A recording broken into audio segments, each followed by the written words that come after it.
Hello students. आज हम BSc part third physical chemistry paper third के अंतर्गत स्पेक्ट्रोस्कोपी में हम basic features of different spectrometers के बारे में पढ़ेंगे। यानी कि विभिन्न स्पेक्ट्रोमीटरों के आधारभूत लक्षण के बारे में पढ़ेंगे। तो इसको शुरू करने से पहले सबसे पहले हम देखते हैं कि स्पेक्ट्रम क्या है। जैसा कि हमने इसी यूनिट में पहले पढ़ा है कि स्पेक्ट्रम जो है इसकी उत्पत्ति शब्द की, ये जो शब्द है इसकी उत्पत्ति वास्तव में सफ़ेद प्रकाश से विभक्त हुई 7 रंगों की पट्टियों से हुई है। सफ़ेद प्रकाश, श्वेत प्रकाश 7 रंगों का मिश्रण होता है जिसमें प्रत्येक रंग के विकिरण की तरंगदैर्घ्य भिन्न भिन्न होती है। यदि प्रकाश के, जैसा कि हमने पढ़ा था कि प्रकाश के, सफ़ेद प्रकाश के, श्वेत प्रकाश के एक पतले पुंज को किसी प्रिज्म में से गुजारा जाए तो वो 7 रंगों में विभक्त हो जाता है और इनकी तरंगदैर्घ्यों के लगातार क्रम में होने के कारण ये डिटेक्टर पर लगातार 7 रंग, जिसे कि हम विबग्योर अर्थात बैंगनी, नीला, आसमानी, हरा, पीला, नारंगी और लाल रंग की हमें एक पट्टी प्राप्त होती है। इसे ही हम स्पेक्ट्रम कहते हैं। और इस प्रकार के जो 7 रंगों की पट्टी का जिस उपकरण द्वारा प्राप्त होती है उसे हम ऑप्टिकल स्पेक्ट्रोस्कोप कहा जाता है। और इसी तरीके से जो है एक निश्चित आवृत्ति और तीव्रता वाले प्रकाश या विद्युत चुंबकीय विकिरणों को किसी पदार्थ से गुजारकर उसके प्रभाव का अंकन किया जाए तो प्राप्त रिकॉर्ड को स्पेक्ट्रम और उस उपकरण को स्पेक्ट्रोमीटर कहते हैं। यानी कि अनेक प्रकार के, मतलब जो जो उपकरण हैं जो स्पेक्ट्रम उत्पन्न करने, उनका निरीक्षण करने और रिकॉर्डिंग करने के लिए प्रयुक्त होते हैं उन्हें हम स्पेक्ट्रोमीटर या स्पेक्ट्रम मीटर कहते हैं। और विभिन्न आवश्यकताओं के अनुरूप जो है इस उपकरण में कई रूपांतरण किए जा गए हैं, किए गए हैं जिसके वजह से इनको विभिन्न नाम दिए गए हैं, जैसे कैलोरीमीटर, फोटोमीटर और स्पेक्ट्रोफोटोमीटर। और विभिन्न कंपनियां जो है अपने अपने अलग अलग डिजाइनों में इनको बनाया है, लेकिन जिनसे कि किसी भी पदार्थ के स्पेक्ट्रम को प्राप्त किया जा सकता है। और ये सभी जो स्पेक्ट्रोमीटर हैं वो एक ही मूल सिद्धांत पर कार्य करते हैं। और यहाँ पर हम इसको समझने के लिए कि जो बेसिक फीचर्स जो हैं, जो डिफरेंट स्पेक्ट्रोमीटर्स हैं, चूँकि ये एक ही सिद्धांत पर कार्य कर रहे हैं, तो वो क्या है। तो आप देख रहे हैं कि एक सामान्य स्पेक्ट्रोमीटर जो है, इसका हम एक सिंपल चित्र यहाँ पर हम दे रहे हैं। तो यहाँ पर ये जो है अवशोषण के लिए, यानी कि अवशोषण स्पेक्ट्रोमीटर का डायग्राम है। तो यहाँ पर ये सोर्स है जिससे कि एक हम पर्टिकुलर वेवलेंथ या ऊर्जा वाले या आवृत्ति वाले विकिरण को प्राप्त किया जा सकता है इस सोर्स से।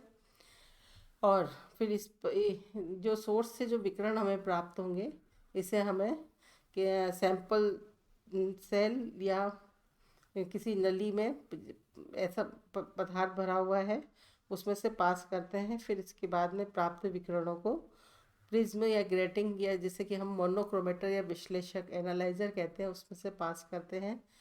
तो जो इसमें से गुजारने के बाद प्राप्त जो रेडिएशंस होते हैं उनको डिटेक्टर द्वारा डिटेक्ट कर लिया जाता है और जो विकिरण प्राप्त होंगे उसको रिकॉर्ड कर लिया जाता है। तो जो स्पेक्ट्रम हमें प्राप्त होगा उसको हम रिकॉर्ड कर लेते हैं।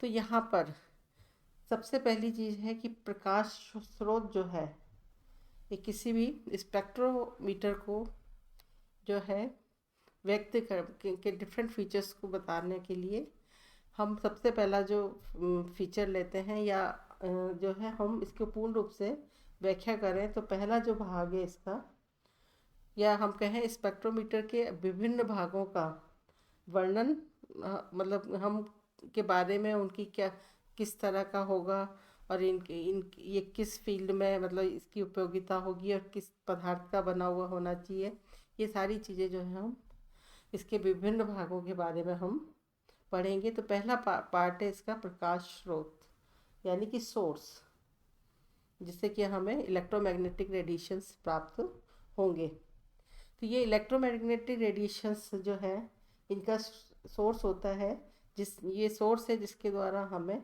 उचित तीव्रता तथा उपयुक्त तरंगदैर्ध्य, यानी कि जिस तरंगदैर्ध्य और तीव्रता वाला हमें और तीव्रता वाला विकिरण चाहिए, इलेक्ट्रोमैग्नेटिक रेडिएशन जो है उसको प्राप्त किया जा सकता है। जिस प्रकार का स्पेक्ट्रम लेकर यौगिक का अध्ययन करना है उसके अनुरूप ही सोर्स का पदार्थ होता है। जैसे अगर हमें कंपन और घूर्णन कंपन स्पेक्ट्रम प्राप्त करना है तो हमें कम ऊर्जा वाले अवरक्त विकिरणों की आवश्यकता होगी। जैसे कि हम इलेक्ट्रोमैग्नेटिक स्पेक्ट्रम में हम पढ़ चुके हैं कि जो बैगनी रंग वाला जो एंड होता है उस तरफ वाले जो रेडिएशंस होते हैं उनकी ऊर्जा का मान अधिकतम होगा और वेवलेंथ कम होगी, जबकि जो लाल रंग वाला जो एंड है स्पेक्ट्रम का, उस साइड वाले जितने भी रेडिएशंस हैं उनकी वेवलेंथ का मान ज़्यादा, पहले के लेक्चर में हमने पढ़ा था, और वेवलेंथ का मान ज़्यादा और ऊर्जा कम होती है। तो चूँकि अगर हमें पता है कि जो घूर्णन कंपन और या हम इस तरीके से कहें कि हमें अगर कम ऊर्जा वाले विकिरण चाहिए तो हमें ऐसा सोर्स लेना पड़ेगा जिससे कि कम ऊर्जा वाले विकिरण प्राप्त हों। तो यहाँ पर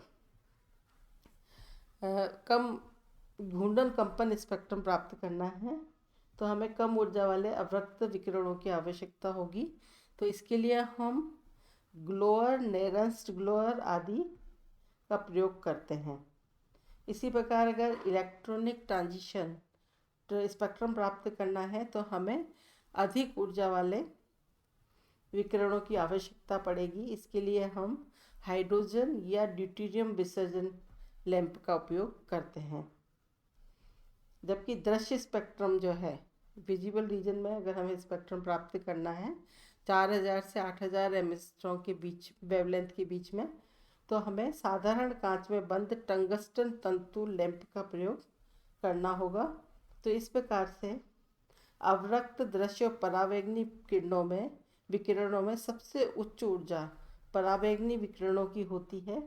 तो इसी कारण से ये उच्च ऊर्जा की आवश्यकता वाले इलेक्ट्रॉनिक संक्रमण को संपन्न करते हैं। इसी कारण ये हमारे शरीर के लिए भी हानिकारक होते हैं। यानी कि जिस वेवलेंथ की या जिस ऊर्जा वाले विकिरणों को प्राप्त करना है उसके अनुरूप ही हमें प्रकाश स्रोत की जरूरत होगी। जैसे ग्लोअर नेरंस हमने पढ़ाया कि जब कम ऊर्जा वाले रीजन के लिए ग्लोअर की ज़रूरत होगी। इलेक्ट्रॉनिक ट्रांजिशन जिसकी की ऊर्जा सबसे ज़्यादा है तो हाइड्रोजन या ड्यूटेरियम विसर्जन लैंप का उपयोग होगा। और अगर बीच वाला यानी विजिबल रीजन है तो हम कांच में बंद टंगस्टन तंतु लैंप का उपयोग करते हैं। तो यही कारण है कि पराबैंगनी किरणें कि जिनकी की ऊर्जा का मान सबसे ज़्यादा होता है, ये हमारे इलेक्ट्रॉनिक ट्रांजिशन को संपन्न होती है यहाँ पर, और ये हमारे शरीर के लिए हानिकारक होते हैं। फिर दूसरा पार्ट है सैंपल सेल या नली में पदार्थ। इसको हम जो है, तो यहाँ सैंपल सेल जिस पदार्थ का स्पेक्ट्रम लेना है उसे किसी उपयुक्त विलायक में घोलकर, है ना, जिस पदार्थ का सैंपल लेना है का स्पेक्ट्रम लेना है उसे उपयुक्त विलायक में घोलकर उस विलयन को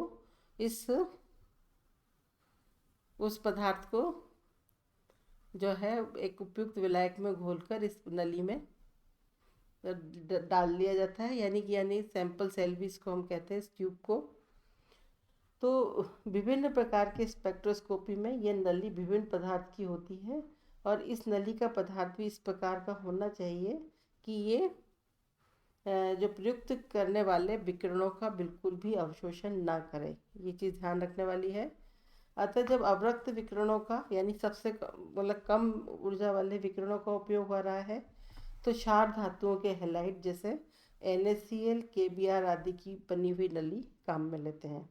मतलब हम हर जगह पे ये देख रहे हैं कि हमने जो इलेक्ट्रोमैग्नेटिक स्पेक्ट्रम है उसके 3 पार्ट में UV, विजिबल और IR।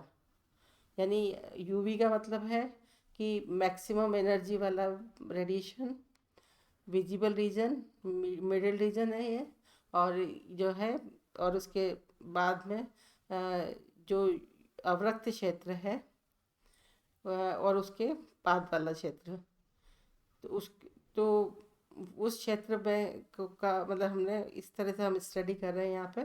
तो यहाँ पर अवरक्त क्षेत्र के लिए, जिसके लिए कि ऊर्जा का मान सबसे कम होता है, तो उसके लिए हम जो जो सैंपल ट्यूब है वो NaCl, KBr की बनी हुई होगी, जबकि दृश्य प्रकाश का प्रयोग करते समय कांच की बनी हुई होगी, और पराबैंगनिक विकिरणों का प्रयोग करते समय क्वार्ट्ज की बनी हुई सैंपल सेल का उपयोग करेंगे।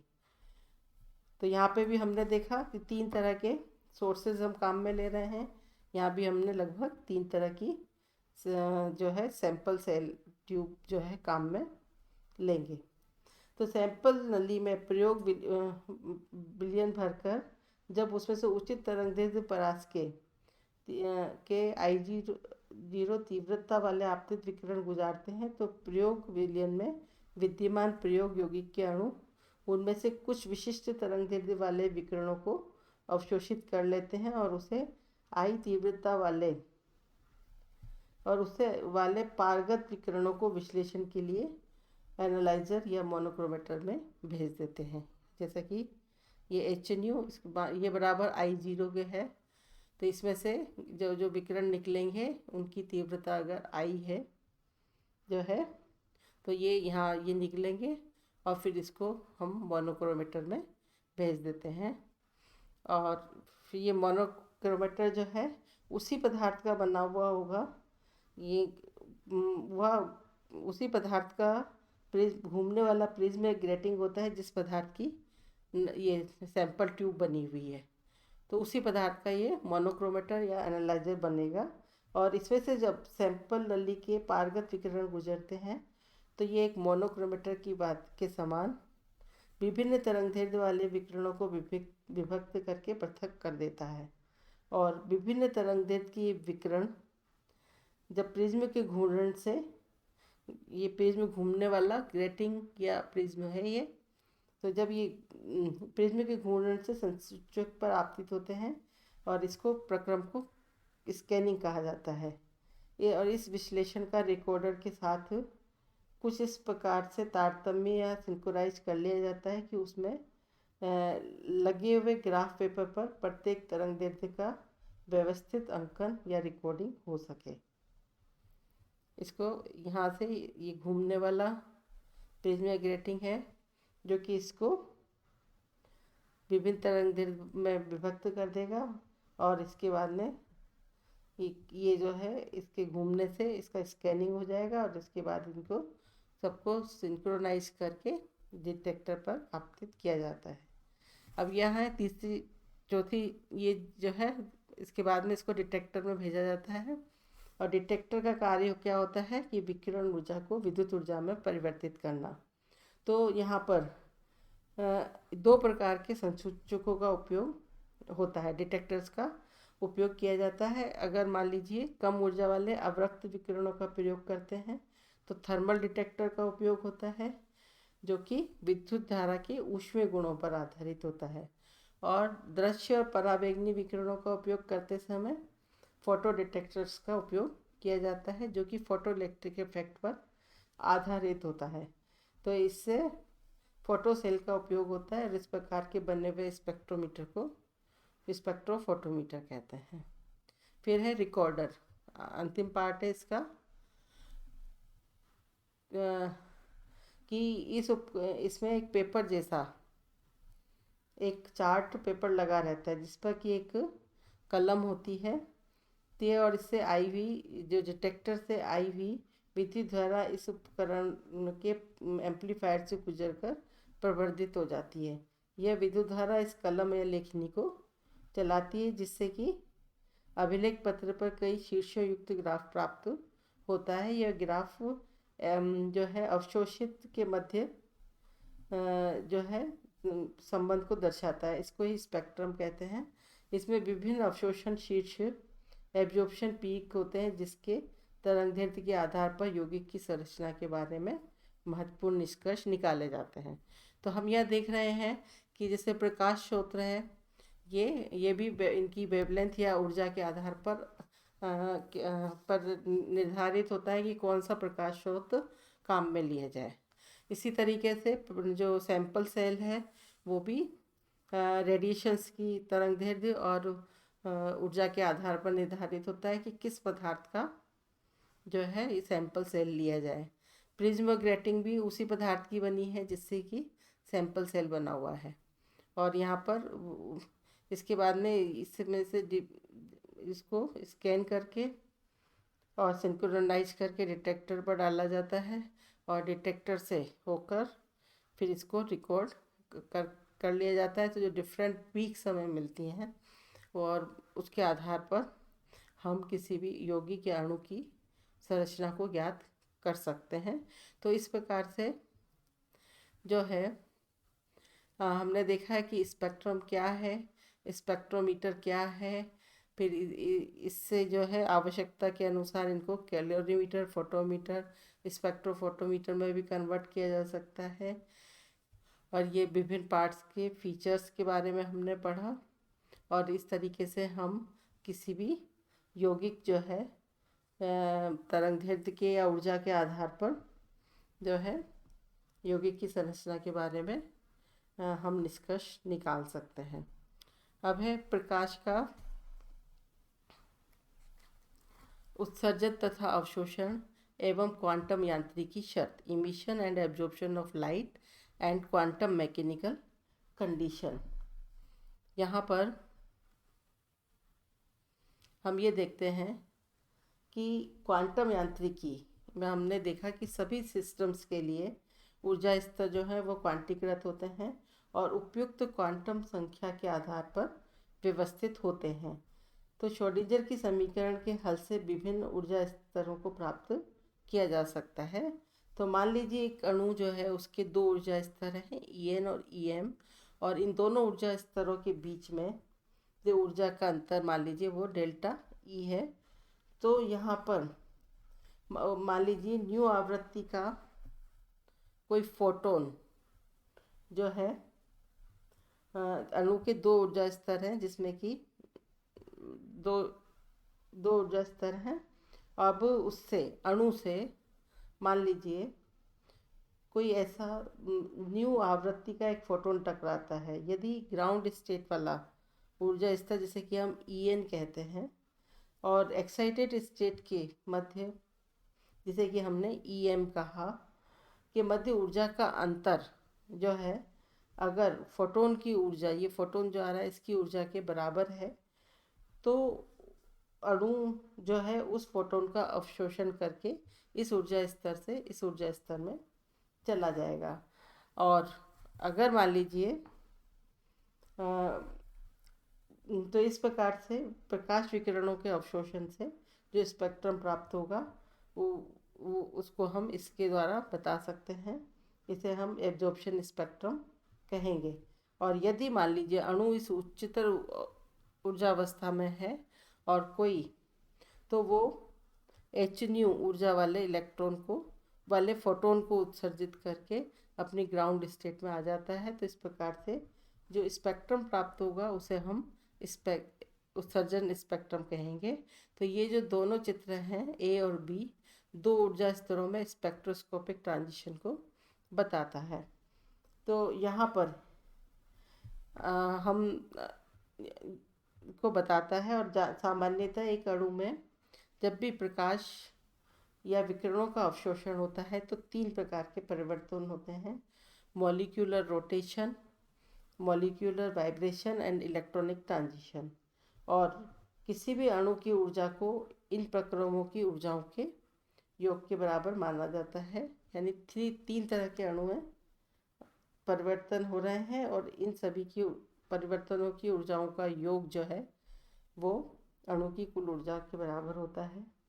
तो यहाँ पर E बराबर E रोटेशन यानी कि घूर्णन में जो है में घूर्णन ऊर्जा है, ये कंपन ऊर्जा है और ये अणु की इलेक्ट्रॉनिक ट्रांजिशन है। तो और यहाँ हमें पता है कि इलेक्ट्रॉनिक ट्रांजिशन के लिए हमें सबसे ज़्यादा ऊर्जा की आवश्यकता होती है, फिर वाइब्रेशन के लिए, फिर ई रूट के लिए। तो यहाँ पर हम ये जो है घूर्णन की ऊर्जा, ये वाइब्रेशन की ऊर्जा और ये इलेक्ट्रॉनिक ट्रांजिशन की ऊर्जा है। तो यहाँ पर ऊर्जा को हम तुलनात्मक रूप से देखें तो इलेक्ट्रॉनिक ट्रांजिशन के लिए सबसे ज़्यादा ऊर्जा की आवश्यकता होगी, वाइब्रेशन के लिए उसकी कम और रोटेशन के लिए सबसे कम ऊर्जा की आवश्यकता होगी। तो ये सिलेक्शन रूल द्वारा, ये जो स्पेक्ट्रा है वो सिलेक्शन रूल द्वारा निर्धारित होते हैं। तो सिलेक्शन रूल क्या है? इस रूल के अकॉर्डिंग किसी भी विशिष्ट ऊर्जा के अवशोषण से विशिष्ट प्रकार के परिवर्तन या संक्रमण होते हैं और सममिति कारणों से कुछ संक्रमण, पहली बात कि किसी भी विशिष्ट ऊर्जा के अवशोषण से विशिष्ट प्रकार के परिवर्तन या संक्रमण होते हैं और सममित कारणों से कुछ संक्रमण जो है अनुमत होते हैं और कुछ प्रतिबंधित होते हैं। यानी कि कुछ ट्रांजिशन अलाउड ट्रांजिशन होते हैं और कुछ जो है फॉरबिडन ट्रांजिशन होते हैं सम्मित कारणों से। यानी कि एक विशेष प्रकार के अवशोषण से विशिष्ट प्रकार की ऊर्जा के अवशोषण से विशिष्ट प्रकार के परिवर्तन या संक्रमण होते हैं और सिमेट्रिक रीजन से कुछ संक्रमण अलाउड ट्रांजिशंस कहलाते हैं और कुछ ट्रांजिशंस जो है फॉरबिडन ट्रांजिशंस कहलाते हैं। जबकि कुछ अन्य संक्रमण जो संक्रमण आसानी से संपन्न होते हैं तो वो अलाउड ट्रांजिशंस कहलाते हैं, और जबकि कुछ अन्य संक्रमण जो संपन्न नहीं होते उन्हें हम फॉरबिडन ट्रांजिशन कहते हैं। जैसे कि हम जानते हैं कि 1s ऑर्बिटल से 2p ऑर्बिटल में जो है आसानी से ट्रांजिशन हो सकता है, होता है, तो इसे हम अलाउड ट्रांजिशन कहेंगे। लेकिन 1s से 2s तक जो है प्रतिबंधित मतलब ट्रांजिशन नहीं होता, तो ये फॉरबिडन ट्रांजिशन कहलाता है, प्रतिबंधित ट्रांजिशन संक्रमण कहलाता है, जबकि ये अनुमत संक्रमण कहलाता है। तो यहाँ पर कुछ चयन नियमों को हम इसमें देखें। Allowed transition S to P, S orbital से P ऑर्बिटल के बीच में अलाउड ट्रांजिशन होगा और P से D ऑर्बिटल के बीच में भी जो ट्रांजिशन होगा वो अलाउड ट्रांजिशन कहलाता है। जबकि S से S में, P से P में और D से D में और S से D में ये ट्रांजिशंस जो है फॉरबिडन ट्रांजिशन होते हैं। और इसको हम डायग्राम से भी, इस एग्जांपल से समझा सकते हैं कि कौन सा ट्रांजिशन अलाउड होगा और कौन सा फॉरबिडन होगा। तो यहाँ पर 1s से 2p के बीच में हमने इस डायग्राम में भी, इसमें भी लिखा है कि s से p में ऑर्बिटल में ट्रांजिशन हो सकता है, 1s से p में हो रहा है, अनुमत होगा, है ना। ये ट्रांजिशन 2p से मतलब s से p में या p से s में हो सकता है, तो ये ट्रांजिशन 2p से 3p में हो रहा है। फिर ये 3s से 3p में हो रहा है। यहाँ ये 2s से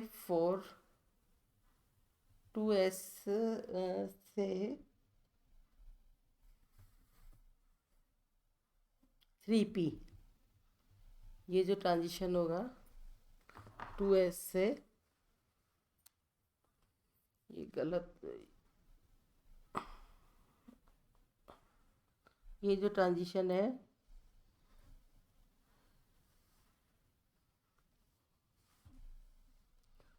2s से 2p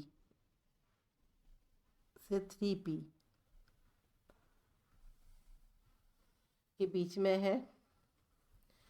फिर ये 3p से 4s के बीच में है, तो s और p के बीच में होगा, और p और d के बीच में भी होता है। तो ये जितने भी ट्रांजिशंस हैं, ये सारे ट्रांजिशंस जो हैं, ये s से p, p से s, s से p, s से 3p, 2s से 3p, 3p से 4s, और ये 2p से 3d। ये सारे ट्रांजिशंस जो हैं अनुमत ट्रांजिशंस हैं सिमेट्री के अनुसार। और ये जो ट्रांजिशंस है, ये सिमेट्रिकल है, इसलिए ये सिमेट्री को देखते हुए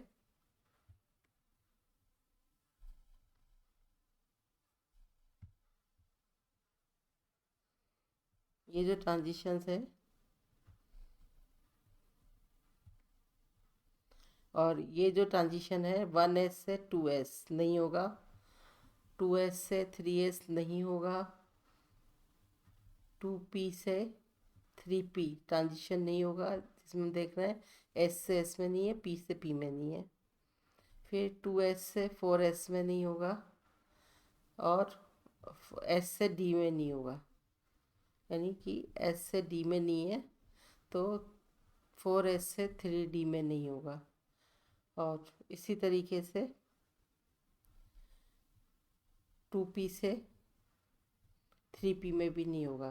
तो ये सारे ट्रांजिशंस जो है फॉरबिडन ट्रांजिशंस के एग्जांपल हैं कि किस में ट्रांजिशन होगा और किस में नहीं होगा। तो यहाँ पर हम देख रहे हैं कि एनर्जी लेवल्स जो हैं वो क्वांटाइज्ड हैं, और दो ऊर्जा स्तरों में ऊर्जा के बराबर ऊर्जा जो है अंतर जो है एक निश्चित पूर्णांक होती है, मतलब जैसे ऊर्जा की एक निश्चित मात्रा होती है, फोटोन की ऊर्जा इन दोनों ऊर्जा स्तरों के अंतर के बराबर है, या उससे कम होगी तो किसी भी तरह से ट्रांजिशन पॉसिबल नहीं होगा, लेकिन उसके बराबर या उस होगी तो, या उससे थोड़ी ज़्यादा भी होगी तो वो ट्रांजिशन पॉसिबल हो जाएगा, और अन्यथा वो ट्रांजिशन पॉसिबल नहीं होगा। पहला तो एनर्जी लेवल्स का के बीच में ऊर्जा अंतर, और दूसरा सिमेट्रिक कारण। तो सिमेट्रिक कारण से किन किन ऑर्बिटल्स के बीच में ट्रांजिशन पॉसिबल है और किस किस बीच में नहीं है, ये वर्ण नियम से हम जान सकते हैं।